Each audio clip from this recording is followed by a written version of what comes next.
இந்து அறநிலைத்துறைக்குன்னு கோவிலுக்குள்ள அவ்வளவு பெரிய ஆபீஸ் இருக்கு, நீங்க எல்லாரும் பார்த்திருப்பீங்க. ஆனா இது யாத்திரை நிவாஸ், வர பயணிகள் பக்தர்கள் தங்கக்கூடிய இடத்துல இன்னைக்கு பாச பிரிண்ட் போட்டு இங்க வித்து கொண்டிருக்கிறார்கள்.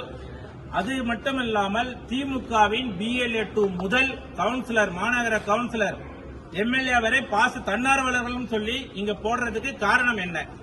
பக்தர்களுக்கும் ஆன்மீக அன்பர்களுக்கும் வழங்கக்கூடிய பாசை, உபயதாரர்களுக்கும் வழங்கக்கூடிய பாசை இங்கு திமுகவின் BLA 2க்கு கொடுக்கறாங்க. இதற்கு என்ன காரணம்? இந்த நிர்வாகம், இந்து அறநிலைத்துறையை சேர்ந்த நமது கோவிலினுடைய ஜேசி, அவர் என்னைக்கு ஜாயின் பண்ணாரோ அன்னைக்கு இருந்து போன் எடுக்கிறது இல்ல. மக்களுக்கு இன்னைக்கு காலையில கூட நமக்கு 2 பேர் மயக்கம் வந்துச்சு, போன் பண்றாங்க. அதுக்கு போன் போட்டா அந்த நிர்வாகத்தை சேர்ந்தவங்க யாருமே போன் எடுக்கிறது இல்ல. அப்படிப்பட்ட ஒரு ஜேசி இங்க பணியாற்றி கொண்டிருக்கின்றார். ஆனால் இன்னைக்கு இந்த பாசெல்லாம் இங்க முறையற்று விற்கிறாங்க, 4000 5000 விற்கிறாங்க தெரிஞ்சு பாரதிய ஜனதா கட்சியும் நமது பாட்டாளி மக்களுக்கு சேர்ந்தவர்களும் இங்க உடனே நம்ம வந்தபோது லைன்ல வராரு ஜேசி, ஐயா பிரச்சனை பண்ணாதீங்கன்னு. ஆனா இவ்வளவு நாள் எடுக்காத ஜேசி இன்னைக்கு எப்படி லைன்ல வராரு? பாசம் ஆயிரக்கணக்கில் போலியான பாச பிரிண்ட் ஓடிங்குது. அது மட்டும் இல்லாம டிராவல்ஸ் பில் புக்குங்களா இங்க இருக்குது. பார்த்தா அந்த வண்டி நம்பர் போட்டு இவங்க பாஸ் பிரிண்ட் போடுறாங்க.